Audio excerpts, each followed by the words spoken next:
Welcome to the Microcast, the short-form podcast from Microcosm Coaching, where we break down the science, strategy, and psychology behind smarter endurance training. Each week, we tackle a key concept in running, training, or recovery, and we give you practical tools you can apply right away, whether you're building back, leveling up, or chasing down a big goal. We keep it short, evidence-based, and grounded in real coaching experience. No hype, no fluff, just actionable insights to help you train sustainably and perform at your best. Let's get into it. Welcome back. We back. So excited. It's race week. Yeah. How are you? I'm feeling like I literally just got off the phone with my coach. So I'm like, in a good way, like a positive, Oh. More like, Good for you. like if the cowboy hat emoji could also be screaming in a positive way is how I feel. I feel like I'm almost like run rabbited out a little bit at this point. I just got finished with 3 hours of calls. Oh yeah, you have a lot of athletes competing this weekend. Yes, I have 5 athletes doing the race. Wow, so cool. It's always fascinating and challenging to inhabit both the identity of coach and athlete because there's so many lessons that go between those two identities and then so many things that you need to keep siloed about those identities. No, it is really interesting. I think that's kind of one of the hard parts about being at like the point that I'm at in my career. Yeah. Because I'm like kind of hitting my peak. Like really good coach, really good athlete, peaking, just vibing on all cylinders. Well, I think probably I've got a lot. I think there's a lot more ability to become a better coach at this point than there is to become a better runner. Yeah. I'm much closer to the peak of what I can do as a runner than I am as a coach. I hope. For me, that means like coaching has a longer physiological runway. Yeah. Yes. And psychological. And psychological runway. So, I'm hoping that like maybe the race is a good expression of being close to that peak. I haven't really had a 100-miler that I've been like, fuck yeah, I nailed this yet. Yeah. Third time's a charm, I hope. Yeah. But at the same time, I don't know. I do sometimes think that there's a shelf life to like my fast years. There's not really a shelf life to my coaching years. Yeah. So where's the emphasis here? My therapist was like saying, okay, after 4:00 on Tuesday, you have to be just an athlete until the end of the race. So we're in the athlete zone for you. We're squarely in the TJ runs zone. Technically, and now we're going to talk about tapering and mental fatigue, and my coaching hat is going to be on for the next 45 minutes. So I'm going to have to be flexible with those time scales, but I get his point. Like, yes, you need to go into athlete mode at a certain point and kind of compartmentalize those other things in order to be successful. I can't be both a coach and an athlete at the same time during the race and expect to reach my athletic potential in the end. Well, how are you feel? I think one of the cool things... taper madness. That's how I feel. I know. What is going on? We're running as a team, which is like kind of a unique thing for Run Rabbit. Like the combined male and female at the lowest combined time of like a pre-established team gets a prize, which is fine. Not that interesting to me other than like, it's cool. It's a cool component of this race specifically. Oh my gosh. If we do well, maybe it'll pay for our Airbnb. Yeah, that's true. Yeah. Last time I used my prize winnings to like put down a percentage of like the down payment on our solar panels. Fun fact, prize winnings are taxed like lottery and gambling winnings. So that's your cool hashtag pro athlete tax fact of the day. I'm hoping they just pay us in tips. Just tips, cash only up front, Fred. But we're running as a team. And actually, I think this is something that like, I guess I'm trying to like express gratitude for and not lose sight of like how specific this is like, I don't know how many other people can compete in, not just participate, but compete simultaneously, like going for it, like full send. We're both trying to send it in our own respective ways and whatever that process looks like for us simultaneously as a newly married couple as of June. Mixed doubles? Mixed doubles. We are mixed doubles partners. We're mixed doubles. You do not want to play tennis with me. I am like not athletic if I have to do anything other than run in like a meandering line Hey, slowly. you know, Um, that's our team dynamic that's right our there. team That's what dynamic. makes But us great. yeah, but like I just wanted to shout out that I think that is like so cool and I'm feeling so much gratitude for that. And like I think like occasionally when I brought up with other people, they're like, "Oh, how's that going?" Because like we are tapering at the same time, and we peaked at like our peaks were like a little bit different. Yeah, I But was like sicker than you. you were sicker that we both got norovirus. You got it first and worse. Yep, I got it second and not as bad. you're the So best. that's cool. Shout out my immune system. But like it was definitely like there were some weeks where we were both mutually tired at the same time and mutually really, really hungry at the same time and mutually like trying to like cram in all the training and all the work and all the things. Like you've been really sending it as a jazz musician lately. I think you at one point did like 5 gigs in a week. I've done over 30 gigs this summer. You've done over That's a 30 lot. gigs like as a musician, Might and not do that next that's summer. a lot of volume at the same time that you're training at the elite level for an ultra. So that's something. And I just think it's cool that we like I've actually felt like this is awesome. And I Yeah, actually have preferred it respectfully with peace and love to times where like you run Leadville, then I run Rabbit, which is like, you know, it's cool because then we get to pace and crew each other, but then also it's like you're tapering at the moment, tapering and racing at the moment that I'm peaking, which is awkward from the grocery energy availability, mental emotional standpoint, or right. like there's just it's a different dynamic. And we experimented. We've run like a 50 miler at the same time, which I think is a slightly different consideration. But we ran Chianti UMB 76-ish mile race together. Yeah, that went Because you well. that went great. I I was loved fine that. with that. No, I loved it. Like, shout out my parents for crewing. And I thought it was really cool to sort of be on a similar training trajectory. And I liked doing it again. And I don't know what the lessons are for the future or takeaways, or if we change. I'm just shouting out that I thought this was really cool and fun. I And I'm yeah. appreciative. I don't know. I think it works. And I think also the idea about the team dynamic, having like a collective, going for a collective lowest time on the course.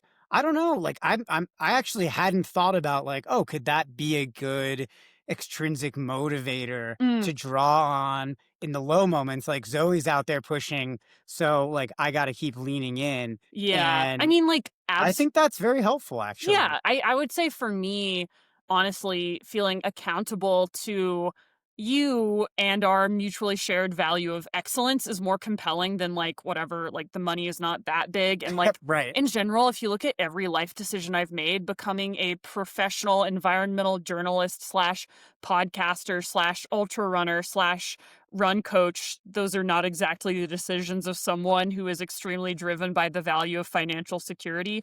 And therefore I'm not going to try to lean on the prize purse as being the thing that like gets me through in those dig deep moments. But wanting to be beholden to and accountable to you to the best of my ability is something that can help me in those dig deep moments. Yeah, no, totally. Again, I think especially in a strong field, it's just important to run your own race Yes. and to really commit to executing your plan to the best of your ability and really compartmentalize that. Almost like the way that I'm thinking about it is just block everybody else out. Yeah. Like, you know what? Who cares who's taking it out fast on that Yep. first climb? Like that means nothing to me. What's important is following your plan, staying accountable to your values, trying to perform in alignment with those values the whole day. So I'm excited to try that. I know you've updated a few. I know one of the things that I'm proud of you for doing was you got your stuff packed up and ready on Sunday, which is definitely the furthest out from an event you've ever prepared for a race. This is unprecedented. I am usually, I think previously I've been hot mess express as I've progressed as a human, and in my training, I've been more dialed with spreadsheets and plans and talking things through with Kylie, registered dietitian nutritionist, getting, a rundown from her and collaborating on a race plan with my coach. So like it has progressed, but I also have never been packed a week in advance. Yeah. I'll have to do a little repacking, but that's okay. But the thing is like that is significant mental load. And I've noticed that doing that too close to the actual event was really draining and like didn't set me up for success. Ooh, is that a segue into our discussion around mental fatigue? Did I nail it? I Did I think do it so. right? Did I stick the landing? You're on today. You really are doing great. Taper, man. I definitely feel You're like feeling too fresh. too fresh. Too tapered. Too tapered. Not enough muscle tension. Too fresh, too furious. All right, let's talk about mental fatigue. I Yeah. think we should get into this. Really love that CTS article that came out. I saw it on Instagram. That prompted me to read that, written up by Jason Koop. And just really talking about how ultra running, and I think this honestly has to do with marathon running too. Yes. Any endurance sports, it's not just a test of our like physical endurance. Yeah. It's a big battle with mental fatigue.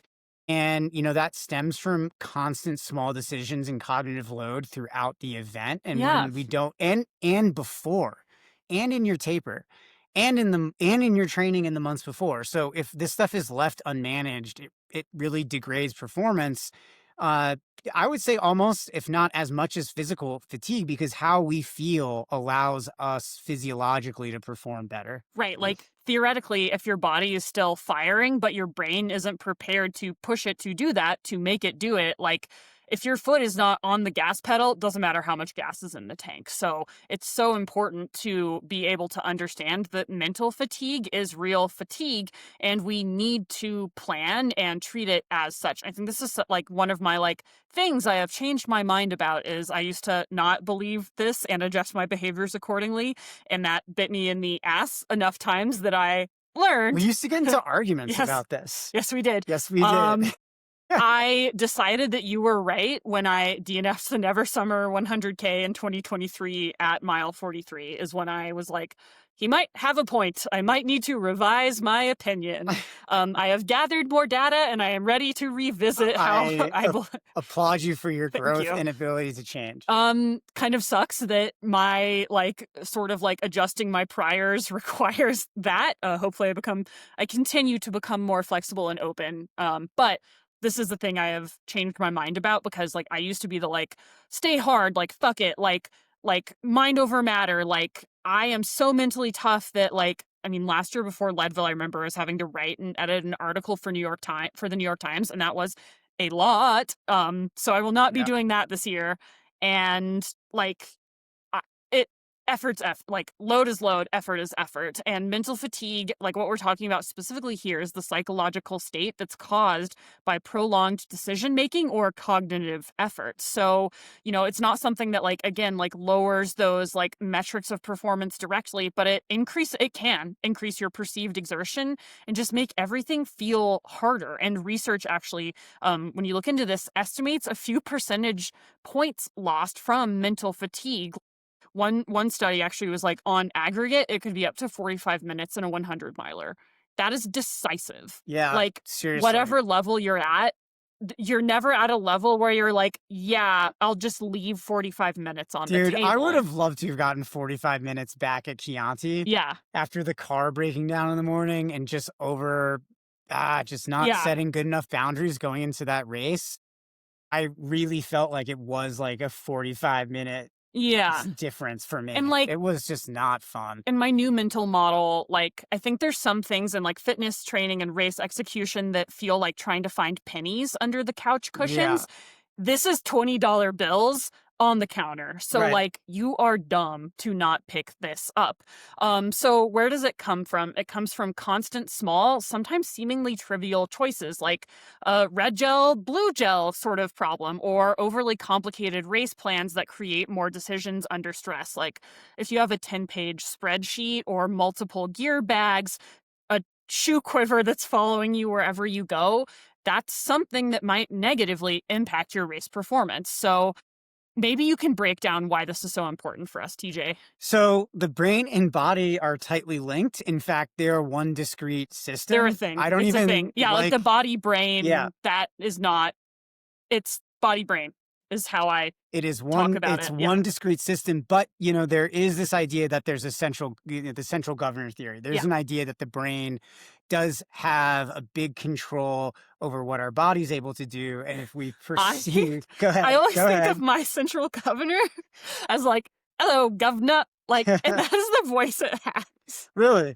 Yeah, because like, do you talk to it in a British accent? No, it has the like, hello, governor, go faster. It's like how it sounds like. So your central governor tells you what to do. It has like a Cockney accent. Yeah, that's like how. You have to tell your central governor. No, when I'm feeling tired or when I'm realizing I need to specifically and intentionally call on mental energy, and I mentally reference central governor theory, the hello, governor voice that's comes your in. voice. Yeah, that's your voice. Yeah, so that's interesting. And like I picture it with like a little monocle and a bowler hat that it's tipping. So, wow, really getting through to that central governor there at that. Gee, I wonder why this person struggles with mental models. So, our brain, if it's tired, it's going to, like we said, it's going to have trouble with our, like, just easy tasks, decision making, and then after that, motor skills. Yep. And also after that, wanting to be in positions of discomfort. Yep. So when we're fresher mentally, we're much more likely to lean into that discomfort and ride those lines longer, which is going to give us better performance. Yep. I think one of the biggest things really to hit on here is that our rate of perceived exertion is higher when we're mentally tired. Yep.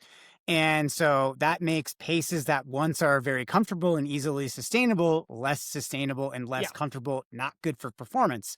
So that even before you factor in physiological things like like degrading in a race, because races are long and we're going to degrade. Yeah, like your brain can limit you before like your carbohydrate like glycogen availability before muscle breakdown does. So that's like why it's like, oh, if you can fix that, the things that are in your control those things, you know?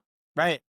And so, the performance cost, it doesn't necessarily show up with like VO2 max or threshold paces being different, but in your body, in your ability to hold those higher effort levels.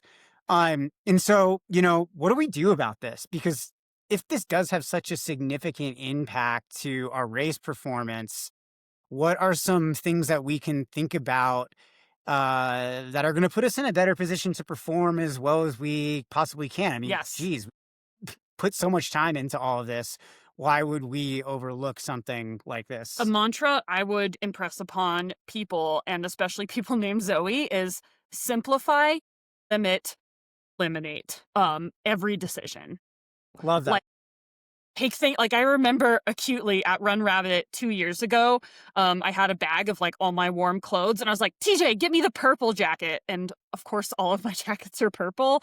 And you were like, had, oh my God, Zoe. Freaking bags. I had of 3 different stuff, bags. and I was like, oh my God. And so like, you don't need 3 purple jackets. Overpacking is not a superpower. And having too many, like I used to be like, oh, if I have like all of these different nutrition options, then I'll never get tired of anything. No, limit yourself to like 2 to 3. Like I am using different gel flavors, but the same gel. So it's the exact same calculation and it doesn't change how I operate or what decisions I make. And 1 to 2 drink mixes. Really, bless her heart, really pushed me on this and was like, you have 5, pick 3. I think that's we can't huge. fuck with this. Thanks, Kylie. And that's so important. And so like other things that this can look like is have 1 backup shoe, not 3. Like I know that it can be tempting to think like, oh, like I'll have like 3 emotional support shoes hanging out for me at aid stations. That won't benefit you, babes. You need 1 shoe. You want to pre-decide your clothing changes. Again, Zoe rolling into Olympian Hall and saying, get me the purple jacket when there's a lot of them, not helpful. Now I have written out on a piece of paper that I'm giving to my crew, like, I mean, again, like there's some adjustments that can be made on the fly if environmental conditions change, but like I'm putting on a shell, I am putting on gloves, I'm putting on a headband. And I will have those things in a bag, ready to go, and no superfluous things. Right. Oh, I love that. Yes, there'll be like an oh shit bag, like if it starts to snow or if it starts to rain, that's different. But I am not baking in this like, oh, I'll roll into the aid station and make an intuitive decision about in the moment which shell is speaking to me. Well, and that kind of decision making, again, we know that's going to lead to making you more mentally tired over the course of the race. So, the tactic that I take is kind of this like automate the routine tactic where, so like I essentially practice this stuff a lot in training. And then on race day, I make it as like foolproof as possible. Go to an aid station with the crew, drop an empty vest, grab a vest, leave the crew point. I hope to have no conversation with my crew. Yeah. Sorry if you're on my crew and you're listening to this right now. We love you, Jordan. But you know how I do out there. You said one word to me during Silver Rush. It's all about execution. And that is how you limit energy expenditure. Exactly. From a master. I really tried to like even stop like acknowledging other runners on the course and just give like a hello with my hand rather than to try to, because it's an out and back. Right. Rather than give to everyone say, like a bespoke piece of encouragement. It was too much. I think it's, whatever you can do to like get to a position where you grab your stuff and you go. Limit the extras, whatever they are for you. For me, a lot of extra conversation, probably not helpful in an ultra where I'm trying to just focus on execution for, 18 hours. Yeah. Grab the gear. I don't want to have to decide, is it this gel or that gel? No, it's whatever the hell's in my pack that I pre-decided 5 days ago that I'm going to use, that I've tried in training for a long period of time. Yeah. And use training to winnow decisions down, not to expand the palette necessarily. When you find things that work, stick to it. Don't just be like, oh, that works. Like, what can I keep adding? Like, simplify. For me, I have a mantra when I come into aid stations. Trash, bottles, food, go. Trash to make room in my vest for more things. Bottles need to come out and then go in first, because those are hard to put in after you've put food in. Then I put food in once I've put bottles in. Go to remind myself intentionally, like, get the fuck out of there. I wonder how much time you'll save. I mean, this is like assuming nothing goes wrong in a long race where a lot of stuff can go wrong. I wonder how much time you'll actually save by not making like the jacket choice. Like, you go to this aid station, here's your jacket, have a nice trip. Yep. Like, I actually bet you that'll be 15, 20 minutes. Yep. Again, I feel like it's at least a $10 bill on the countertop for me. So I'm using a 1-page laminated checklist to give my crew. And when I say laminated, I mean I bought packing tape from the store, printed something out, taped the shit out of it so that it is some kind of water resilient that I am giving to my crew. So like, I roll into an aid station, no question. Like, they're not making decisions in the moment either. They're not asking me questions if we don't need to, and they have a little script to follow. So that's, I think, been a really great strategy for me. Yeah, I love that. And I think that helps to get to point number 3 here, externalize your choices. Yes. So if you give crew clear scripts, like you were mentioning. Yeah. If I'm low on energy, hand me a caffeine gel. Yep.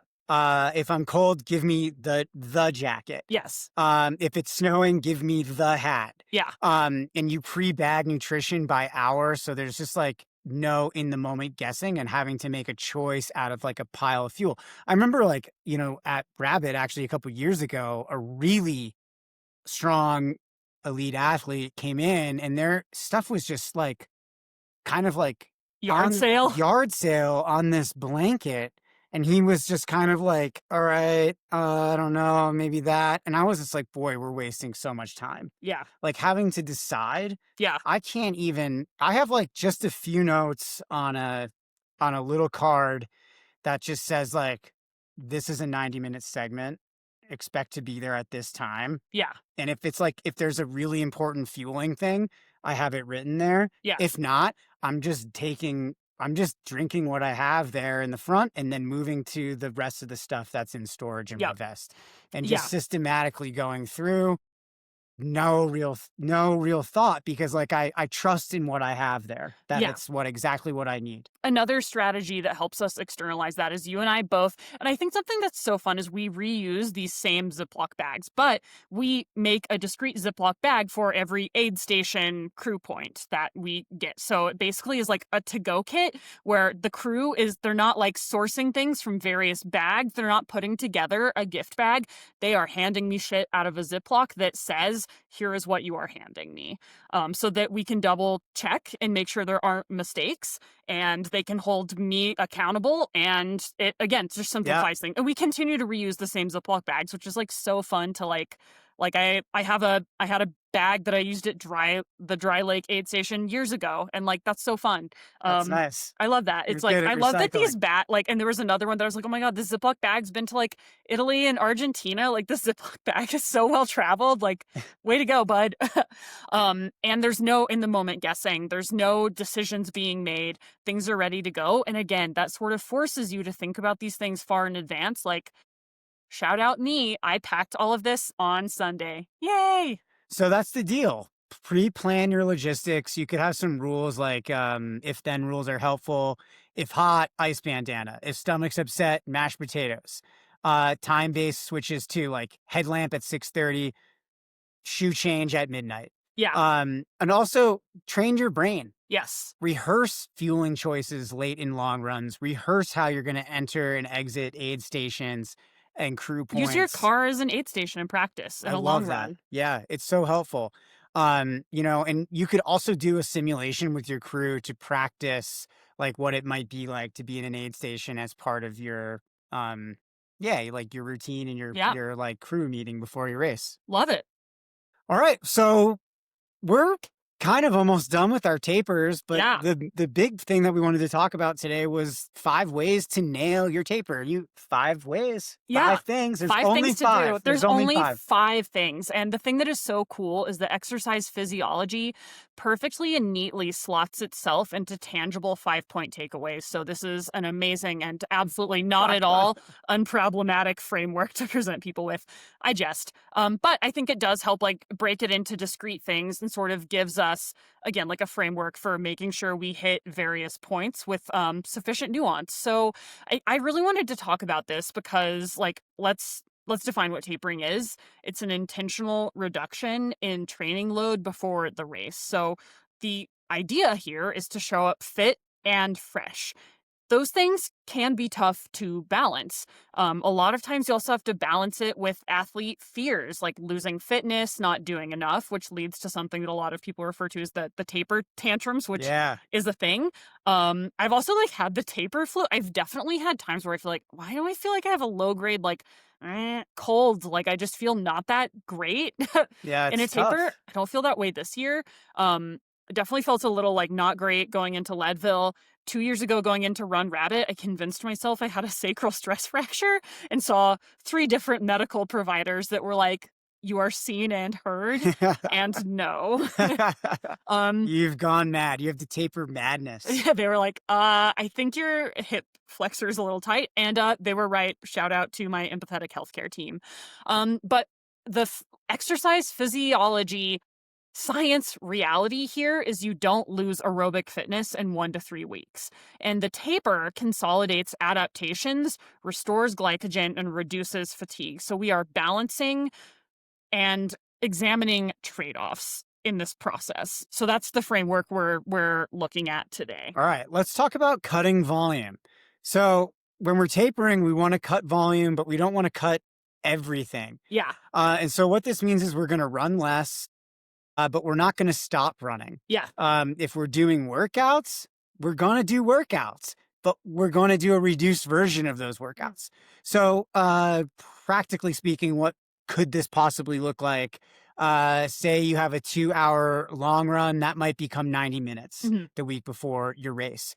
Or you're doing 10-hour training weeks, you might want to reduce that to 5 to 7 hours 3 weeks out from the race, then to, 5 hours 2 weeks before the race, 2 to 3 hours the week of the race. And we're really going to hold these numbers lightly because we don't know what you're tapering for. We don't know who you are. And tapers are so individual, athlete to athlete. Like, they can look incredibly different. Like, what if the athlete is traveling across the country, like traveling to a different country? Is there a time zone consideration? Yeah. Is there an altitude consideration? What is the distance they're training for? What is their life stress? You might give people less volume just so they have the time to pack the things in addition to like being a parent and doing all the stuff. So it has to be so individual. So you'll hear numbers throughout this discussion. Those are starting points and not at all objective truths that you need to apply to your training now. Yeah. And I think it's interesting to consider the what level athlete you are, what your overall training volume is, what the races that you're preparing for. If you're racing a 100-miler, you might taper differently than if you're racing a marathon. When you say might, 100%, absolutely. I would hope so. Is what we need. But I've seen a lot of stuff out there. Yeah. Copy paste, or people just who do their own training and assign their own, programming. I remember sometimes they keep their volume very, very high, yeah, like all the way through. Yeah. And I think there's good reasons to not judgmental, but what word am I looking for here? Curious, skeptical. Skeptical about that approach. So here's why cutting volume is important. So cutting volume helps lower cortisol. It restores glycogen stores, and it repairs muscle damage. All great things. So that's what you want going into your race. You don't want to race with high levels of cortisol. You don't want to race with glycogen stores that aren't sufficiently full, and you don't want to, race on muscles that are wrecked because, you're going from training straight into racing. Don't expect to perform your best if that's the physiological state that you're bringing into your race. Again, listening to our podcast last week where we really talked about the science and evidence behind muscle damage, showing up already muscle damaged, not ideal. Not what ideal. You want. So aerobic adaptations, mitochondrial adaptations, angiogenesis, like in the last weeks, not days. Like those endure. Those adaptations exactly right. endure for weeks rather than days. They don't go away in a short time frame.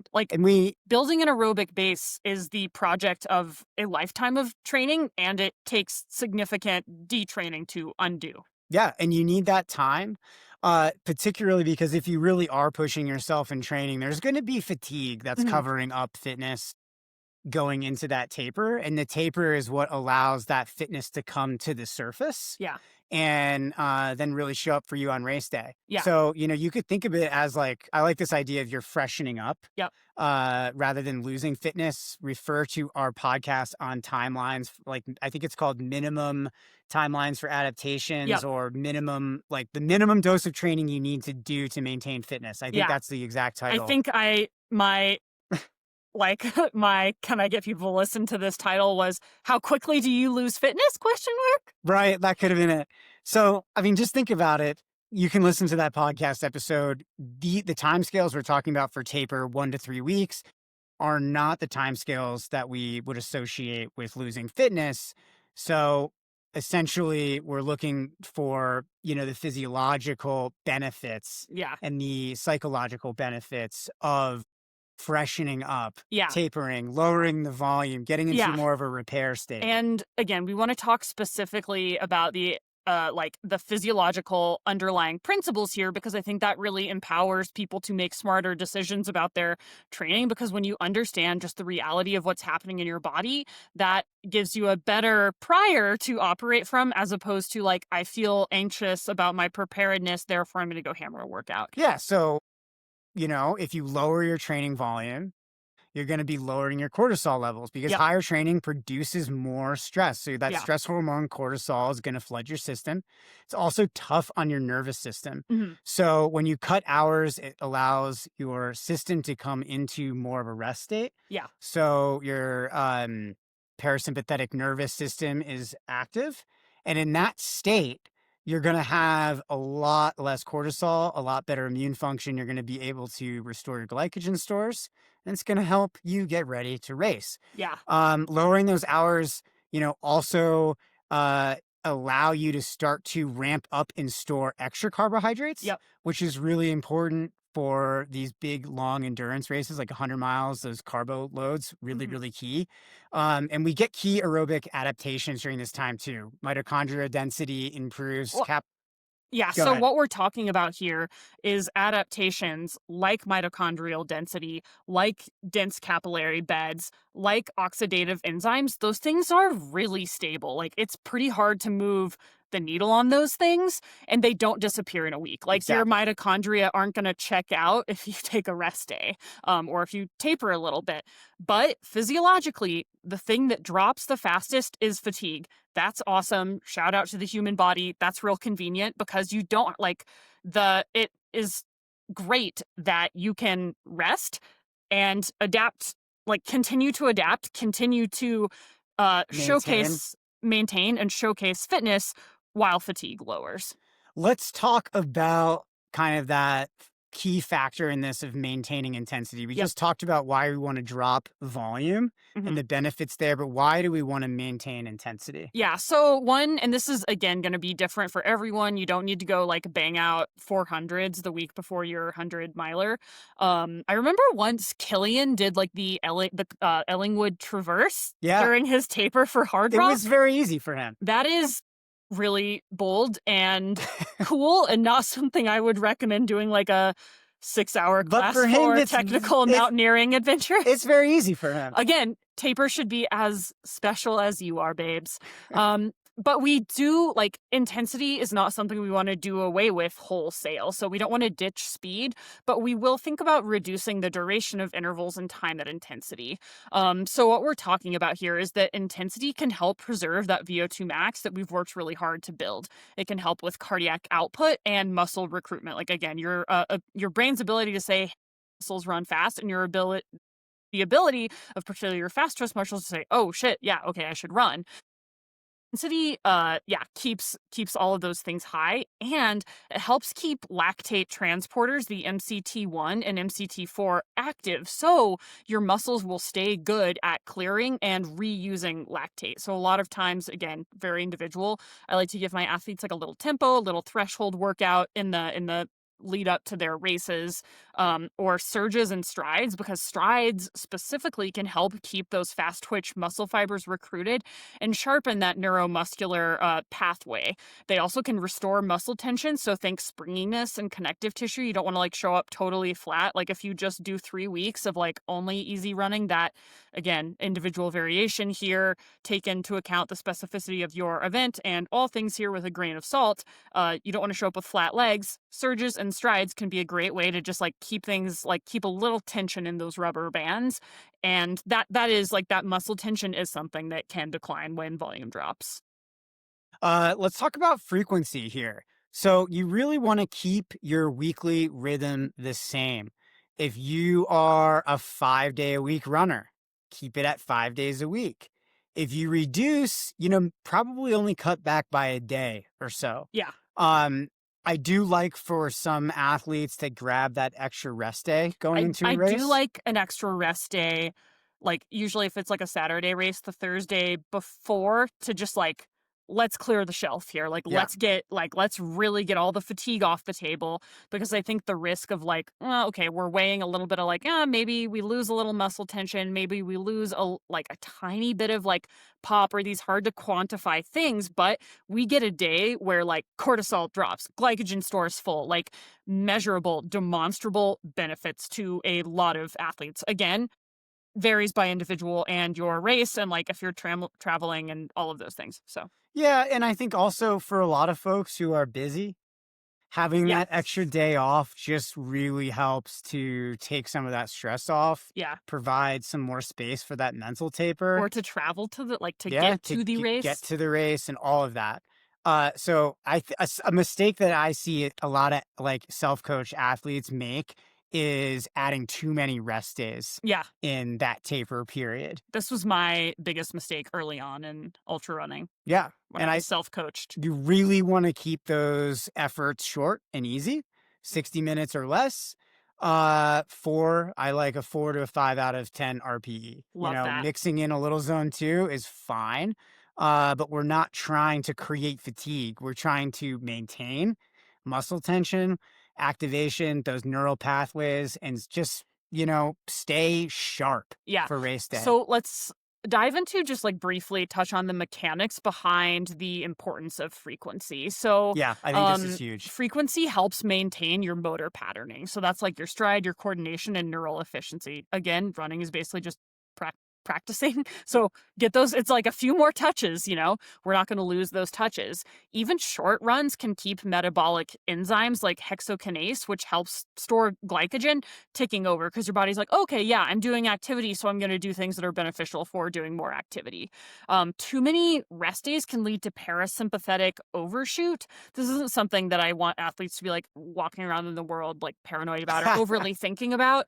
But like if you are like couch to 100K, your body can like too easily shift into rest mode, making legs feel heavy and unresponsive. This is like usually pretty low on my list of concerns, but it is a thing that happens and exists and is a reason that like, again, you don't want to go whole hog and be like, oh, if some rest is good, all the rest is better, I'll not run the week before my Well, race. I think sometimes you see athletes get nervous that they're doing too much in the taper. And or so like, then they oh my add God. in an extra rest day or two and they don't trust the taper and then they feel really flat on race day as a result. Or like when a weird niggle shows up in tapering and the athlete's like, I'm just not going to run between now and the race. That's a concern. Again, like don't run on injury, don't race on injury, weigh all of these things, trade-offs, benefits, individual variability. But like expecting to feel the same after resting for 2 weeks versus tapering, no. Yeah, it stinks, but it doesn't work that way. Okay, let's talk about specificity because I actually think this is really overlooked as well. I mean, gosh, all 5 of these are overlooked, but man, number 4, it's just huge. Don't break with specificity. So what does this mean? Stick with the terrain you trained on. With, again, some caveats that like, if you're running a steep race, really don't go. Avoid incurring unnecessary muscular damage in the 10 days leading up to your race.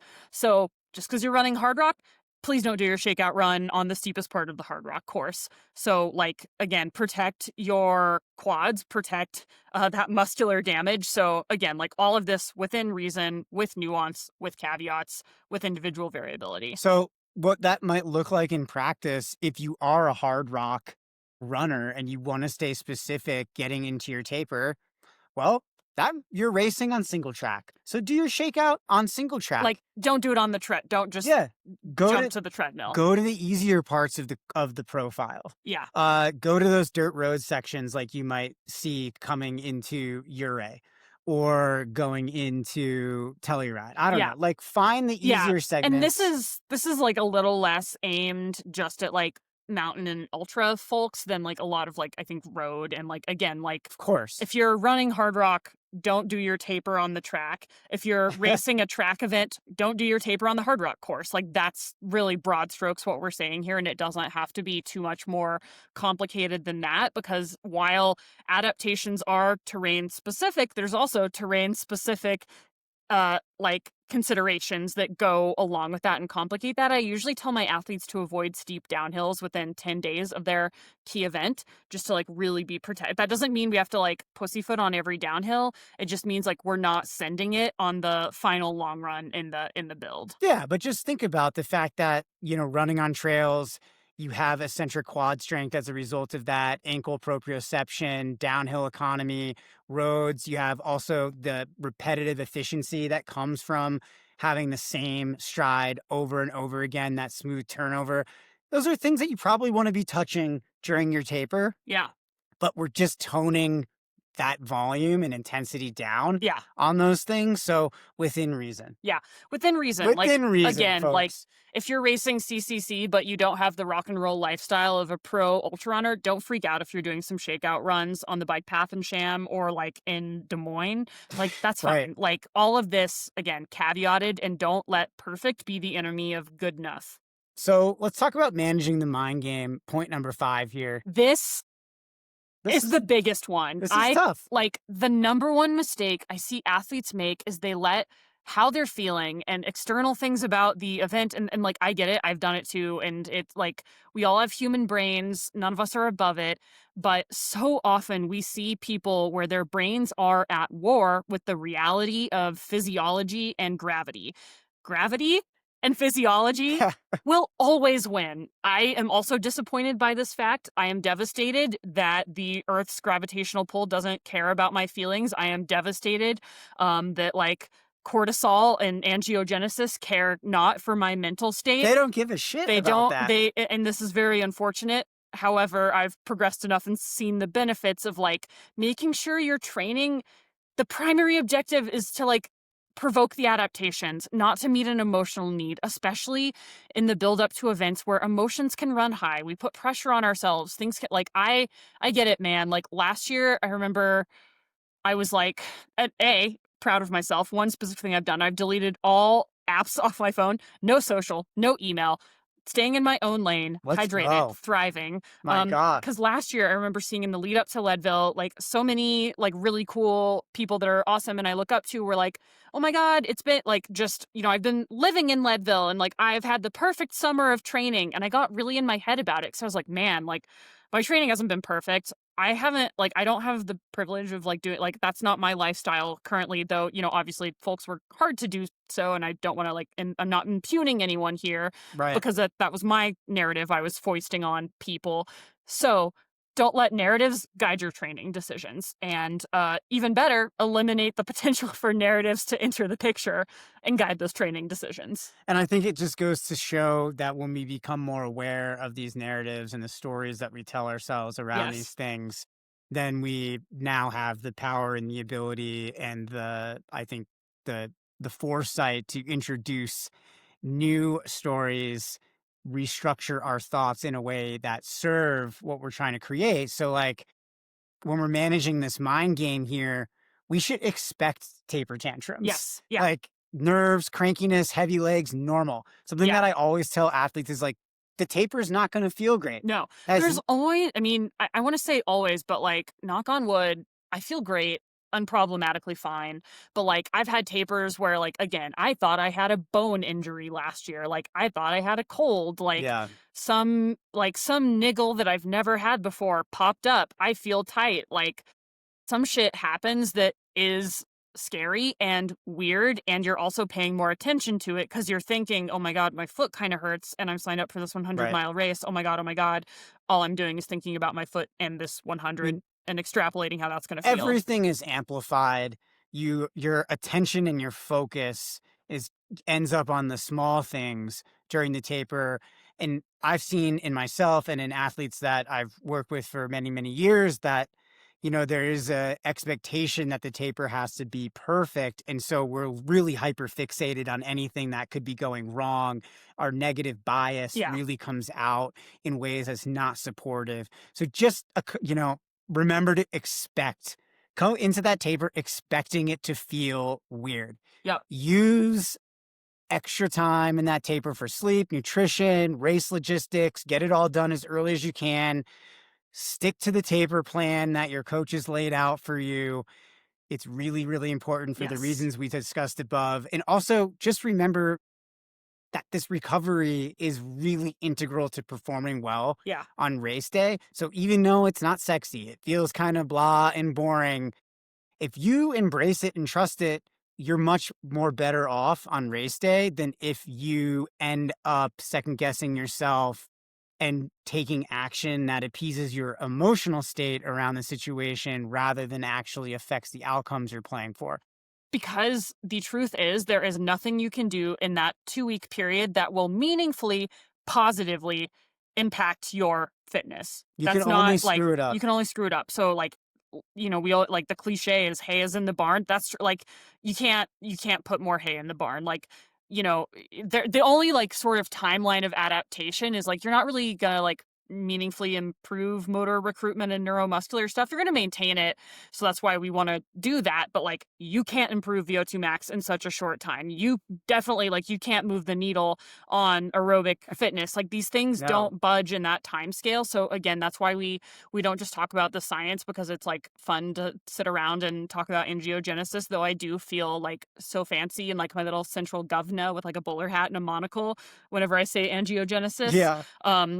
Again, like, counter feelings with reasons, and that like helps me navigate these things. So let's before, because I feel like we've almost naturally segued to the end of this conversation, but I just wanted to talk a little bit about why people feel so a little bit off.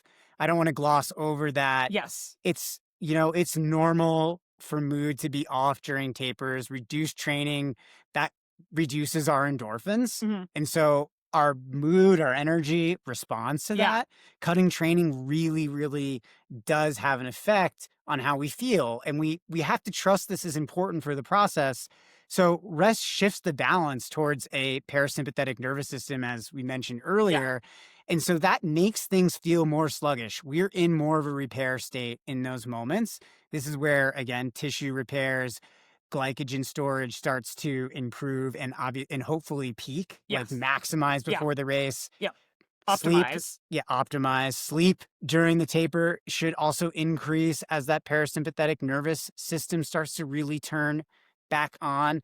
I mean, hopefully it's on during periods in your training too. If you like get to the taper and you're like, oh yeah, I might think about sleeping now. But it's ideally the more dominant nervous system response. There's more intention. And so, you know, also there's different hormones that are released during the taper because during sleep specifically. As part of the taper. Right. Thank you. And so, you know, it's important to consider these things and understand them in the context of why we might feel off. Get your strides in. That helps to boost the muscle stiffness. Don't shy away from those prescribed workouts if you have them. And I think the framework here is, you know what, that crankiness and the heaviness, that's normal. That's our biology and physiology kind of talking to us. It's not a sign we're losing fitness. It's not a sign we're going to show up to race day and not perform well. And each taper is an opportunity to gather data on yourself, gather data with your coach, and continue to finesse, hone, and improve. It's an iterative process, and definitely should be with athletes. Like, it's always a moving target, and everyone has sort of every athlete needs a different approach here. So it's always about collaborating with the athlete, and again, making sure the framework is like, how do we peak? How do we optimize? And like, acknowledge, like, brain's doing brain stuff. I see you, I hear you, brain. You don't get to make a decision about doing a track workout because we're having an existential crisis this week. So tapering could boost performance up to 3% for ultras. Yes, I thought that was so. Again, like, Love don't that. like don't bury the lead. Again, like, we don't want to let perfect be the enemy of good enough. Focus on being fresh for your race, guys. It's as simple as that. So rest matters more than perfection. And I think, like, our 5 absolutely perfect, unimpugnable, definitely not oversimplified takeaways are: cut volume, keep intensity, stick to your rhythm, stay specific, trust the bleh. Trust the boredom, trust the monotony, weird, the like, weirdness of that. Again, like, taper. whenever I feel like, oh, I've got an injury and a cold and a mental health crisis, I'm like, we're tapering. It's just a normal doing taper. It. Everything's fine. Everything's fine. I'll feel better when I run 100 miles, because apparently that's how my physiology works now. All right, guys. Thanks for tuning in. As always, microcosmcoaching@gmail.com. We'd love to hear from you. We have some roster spots opening up this fall. I actually have one roster spot opening up. Exciting. At the end of this month. So if anyone's looking to take it to the next level, let's do it. Visit us on the web. Check us out. Join the community. Microcosm-coaching.com, and we'll see you next week.